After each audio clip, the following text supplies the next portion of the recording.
रस्सी छोटी पड़ गई। फिर किसी ने कहा, क्या कर रहे हो, पानी क्यों नहीं लेकर आए? अरे भैया 4 बार रस्सी बदल कर देख लिया, पर वो पानी की रस्सी छोटी पड़ जाती है।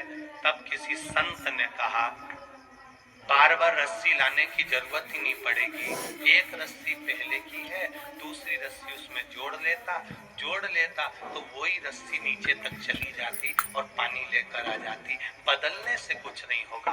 आप जिंदगी भर गुरुओं को बदलते रहो, पूरी जिंदगी। कभी इधर चले गए, हमें सुख मिल गया, फिर पलट के उधर चले गए, उधर सुख मिल गया, फिर पलट कर उधर चले गए। ऐसे जिंदगी निकलने वाली नहीं।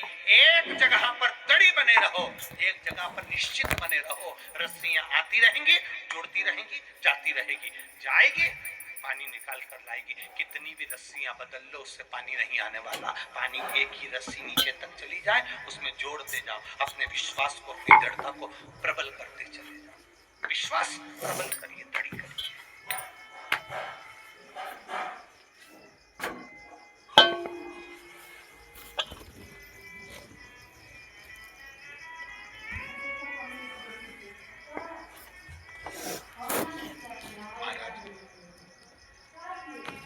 जब विश्वास दृढ़ होता चले जाएगा, परमात्मा को मिलने में फिर देरी नहीं होगी।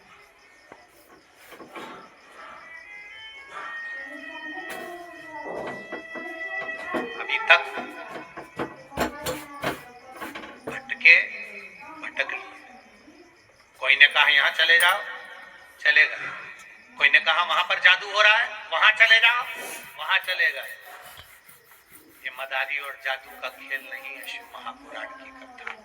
ये विश्वास का खेल है।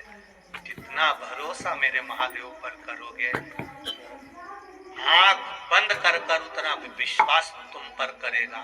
तुमने तो 1 रुपया मांगा है, वो झोली इतनी भर देगा कि खाली रह नहीं पाएगी। इतनी कृपा कर देता है।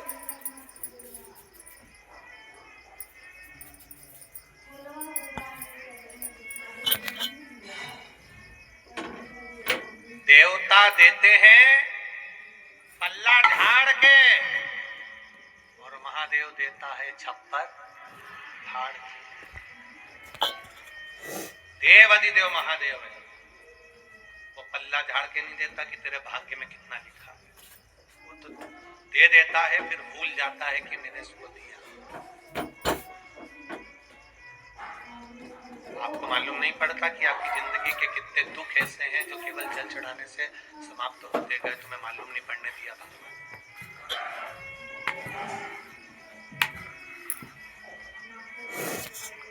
कनक कुंडला पूर्ण भद्र यक्ष की पत्नी कहती है, 16 साल हो गए, बच्चे नहीं है।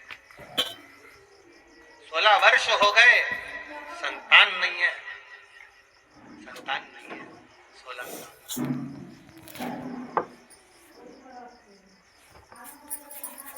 पूर्णभद्र अपनी पत्नी से कहा, मुझे भी दुख होता है, ये राज्य कौन संभालेगा, ये सत्ता कौन संभालेगा, जब औलाद ही नहीं है तो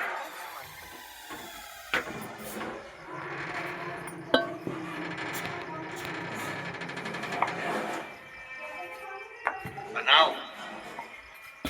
जो बच्चा संस्कारित है, जो बच्चा तुम्हारे कहने पर चल रहा हो, जो बच्चा तुम्हारे अनुकूल रह रहा हो, उसके लिए घर भी बनाओ, उसके लिए गाड़ी भी बनाओ, उसके लिए बंगला भी बनाओ। मना नहीं। और तुम कह रहे हो ऐसा कर ले, और वो मुंह चला रहा है, अभी कुंवारा है, शादी नहीं हुई, तो इतना मुंह चला रहा है कि पिता उसके सामने बोल नहीं सकता, और तुम छोड़े जा रहे। हमने भी देखा है रे भैया, और छत्तीसगढ़ वालों तुमने भी देखा होगा, गाय को बांधने के लिए लोग घर बनाते हैं। बोलो बनाते कि नहीं बनाते? कुत्ते को रखने के लिए लोग घर बनाते हैं। बोलो रे भाई। तोते को, मिट्ठू को, कबूतर को रखने के लिए लोग घर बनाते हैं। हिरण को रखने के लिए भी घर बनाते हैं। शेर को रखने के लिए भी घर बनाते हैं। जब वो बना करते थे ना, क्या बोलते सर्कस, उसमें भी शेर का घर होता है। हाथी को रखने के लिए भी लोग घर बनाते हैं। सुअर, उसको भी रखने के लिए लोग घर बनाते हैं। जो सुअर पालते हैं तो ऐसा एरिया बना देते हैं कि इतनी जगह में रहेगा, इतनी जगह। मछली को रखने के लिए भी लोग घर बनाते हैं। केवल एक ऐसा है जिसके लिए लोग घर नहीं बनाते, वो गधा है। कौन? तुम क्या बोला? गधा। गधे के लिए कभी कोई घर नहीं बनाता। तुम भी घर बनाना हाथी के लिए, शेर के लिए। तुम्हारी औलाद हाथी जैसी, शेर जैसी हो, तुमको लेकर चले, तुम्हारा सम्मान करे, तुम्हारा आदर करे, तुम्हारी बात कभी ना काटे। पिता ने कह दिया ऐसा तो औलाद कह दे ठीक है पापा, मैं वैसा ही करूंगा। तो तुम घर बनाओ, वरना गधे के लिए। समझ गए क्या? बोलो बोलो, जम के बोलो जरा, समझ गए? फिर गधे के लिए घर मत बनाना जो मुंह चला रहा है, झूठ बोल रहा है, प्रपंच कर रहा है, छल कर रहा है, बेईमानी कर रहा है, अपशब्द बोल रहा है, पिता को मारने के लिए अपशब्द कर गुस्सा कर तोड़ रहा है।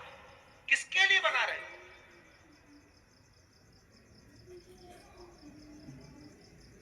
जब पत्नी और पुत्र दोनों ही तुम्हारे विपरीत में चले तो कुछ मत करना, शिव पुराण में जाना चालू कर देना। कौन कौन? पत्नी और पुत्र। पत्नी से कहा, पलट कर जवाब दे रही है, अपशब्द कह रही है, ताने दे रही है, गालियां दे रही है, कोस रही है, बार बार कोस रही है। पुत्र भी यही कर रहा है, तो फिर बुढ़ापा कौन सा अच्छा निकलने वाला है? पहले से अपने जीवन को संस्कारित बनाने का प्रयास करो। अपने बच्चों को एक लोटा जल का, लोटा भी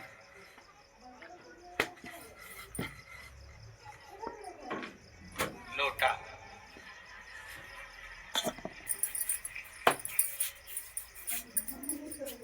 एक लोटा जल का अपने बच्चों को पकड़ाइए और बच्चों से कहिए कि तू मंदिर जाना चालू कर, क्योंकि वो ये सिर झुकाना परमात्मा के आगे अगर चालू कर देगा तो ये निश्चित है एक ना एक दिन वो आपके आगे भी सिर झुकाएगा।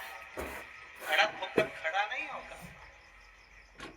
बहुत जरूरी हो गया है संस्कार नवयुवक बच्चों को आज के नाटक फिल्मों को देखकर, और ये नाटकों को देखकर, इन सीरियलों को देखकर लोग इतने बिगड़ रहे हैं, इतने बिगड़ रहे हैं कि घर के माँ बाप 24 घंटा रोते हैं बच्चों के लिए। 24 घंटा।